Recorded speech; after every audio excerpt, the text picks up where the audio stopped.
بسم اللہ الرحمن الرحیم۔ ایک عورت حضرت علی رضی اللہ عنہ کی خدمت میں حاضر ہوئی اور عرض کی، یا علی مجھ کو پاک کر دیں۔ آپ رضی اللہ تعالیٰ عنہ نے اس عورت کو دیکھ کر فرمایا، کس چیز سے پاک کر دوں؟ عورت نے جواب دیا کہ میں نے زنا کیا ہے، اب شرمسار ہوں اور آخرت کے عذاب سے ڈرتی ہوں کہ آخرت کے عذاب سے دنیا کا عذاب بہتر ہے۔ پھر حضرت علی رضی اللہ عنہ نے فرمایا، تیرے شوہر موجود ہے یا سفر پر ہے؟ کہا کہ میرے شوہر موجود ہیں۔ آپ رضی اللہ تعالیٰ عنہ نے فرمایا، تو حمل سے ہے؟ عورت نے کہا، ہاں حاملہ ہوں۔ حضرت علی رضی اللہ عنہ نے فرمایا، بچہ جنگ کر میرے پاس آنا۔ یہ سن کر وہ عورت واپس چلی گئی۔ حضرت علی رضی اللہ عنہ نے فرمایا، اے میرے پالنے والے، یہ پہلی شہادت ہے جو اس عورت نے اپنے خلاف دی ہے۔ کچھ عرصے کے بعد جب اس عورت کو بچہ پیدا ہوا تو فارغ ہو کر پھر خدمت بھی آئی اور پاک کرنے کو کہا۔ حضرت علی رضی اللہ عنہ نے انجان ہو کر پوچھا، کس چیز سے پاک کر دو؟ عورت نے کہا، میں نے زنا کیا ہے، اب میں بچے کی ولادت سے فارغ ہو چکی ہوں، لہٰذا مجھ پر حد جاری کر دے کہ دنیا کا عذاب آخرت کے عذاب سے آسان ہے۔ آپ رضی اللہ تعالیٰ عنہ نے فرمایا، جا بچے کو 2 سال دودھ پلا کر پھر آنا، اور وہ پھر چلی گئی۔ آپ رضی اللہ عنہ نے فرمایا، الہی یہ دوسری شہادت ہے جو اس عورت نے اپنے خلاف دی ہے۔ 2 سال بعد پھر حاضر ہوئی اور اپنا مطالبہ دہرایا۔ آپ نے فرمایا، پھر انجان بن کر تمام سوالات کیے، اس نے وہی جواب دیے۔ آپ نے فرمایا، جا بچے کی پرورش کر حتیٰ کہ وہ اس قابل ہو جائے کہ کوٹے سے گرنا پڑے، اور روتی ہوئی چلی گئی۔ آپ نے فرمایا، میرے مالک اس کی تیسری شہادت ہے۔ عورت کو راہ میں عمر بن حدیث ملا، معاملہ دریافت کیا اور بچی کو پالنے کا وعدہ کر کے اس عورت کو واپس حضرت علی کی خدمت میں لائے، اور عورت نے پھر اقرار کیا اور طہارت کا مطالبہ کیا۔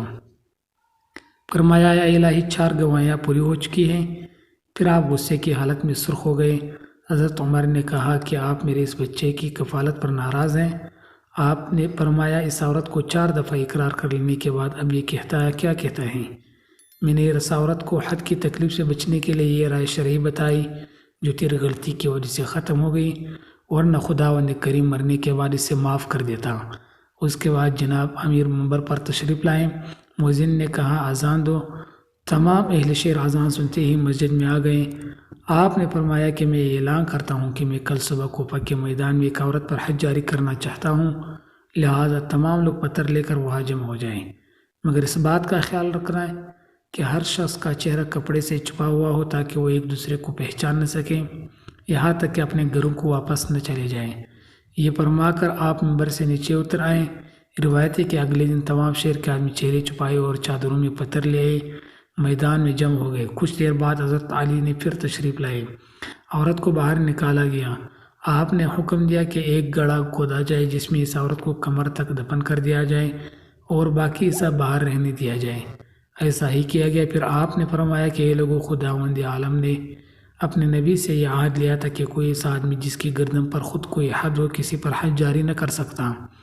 ایسا کوئی آدمی اس عورت پر پتھر نہ مارے جس کی اپنی گردن پر کوئی حد ہو۔ یہ سنتے ہی تمام آدمی واپس چلے گئے، صرف خاندان رسول صلی اللہ علیہ وسلم کے افراد حضرت علی، حسن اور حضرت حسین رضی اللہ تعالیٰ عنہم رہ گئے جنہوں نے حج جاری کی۔ ایک بار کسی بکارن نے کفار سے سوال کیا، انہوں نے مذاقاً امیر المومنین حضرت علی کے پاس بھیجا جو کہ سامنے تشریف فرما تھے۔ اس نے حاضر ہو کر دست سوال دراز کیا۔ آپ نے 10 بار درود شریف پڑھ کر اس کے ہتھیلی پر دم کر دیا اور فرمایا، مٹی بند کر لو اور جن لوگوں نے بیچا ہے ان کے سامنے جا کر کھول لو۔ کفار ہنس رہے تھے کہ خالی پھونک مارنے سے کیا ہوتا ہے، مگر جب سائلین کے سامنے جا کر مٹھی کھولی تو اس میں 1 دینار تھا۔ ایک کرامت دے کر کئی کافر مسلمان ہو گئے۔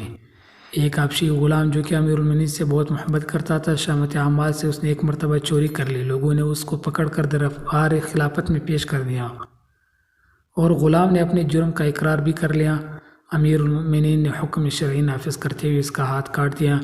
جب وہ اپنے گھر کو روانہ ہوا تو راستے میں حضرت سلمان فارسی اور ابن القوا سے ملاقات ہوئی۔ اس سے پوچھا، تمہارا ہاتھ کس نے کاٹا؟ تو غلام نے کہا، حضرت علی نے۔ انہوں نے حیرت سے کہا، انہوں نے تمہارا ہاتھ کاٹ ڈالا، پھر بھی تم اس قدر اعزاز و اکرام کے ساتھ نام لیتے ہو؟ غلام نے کہا، میں ان کی تعریف کیوں نہ کروں، انہوں نے حق پر میرا ہاتھ کاٹا اور مجھے عذاب جہنم سے بچا لیا۔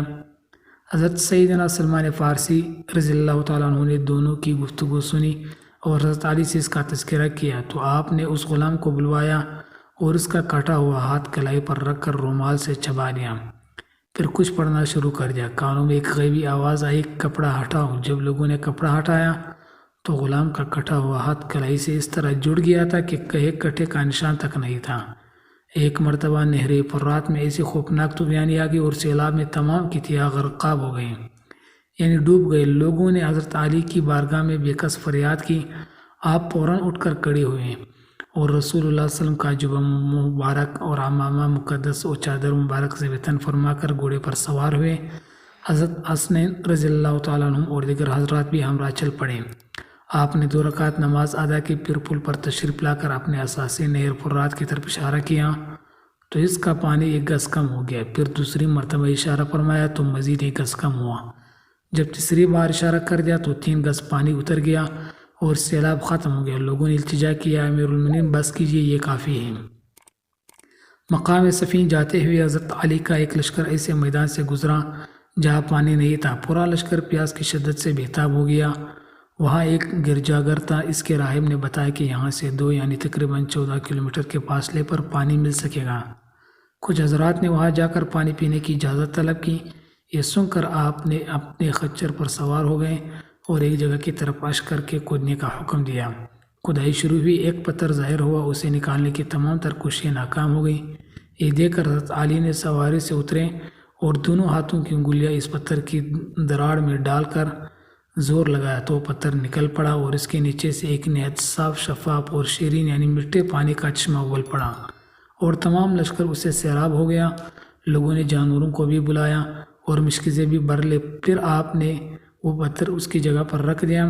گرجا گھر کا عیسائی رعایا یہ کرامت دیکھ کر حضرت علی کی خدمت میں عرض گزار ہوا، کیا آپ نبی ہے؟ فرمایا نہیں۔ پوچھا کہ آپ فرشتے ہیں؟ فرمایا نہیں۔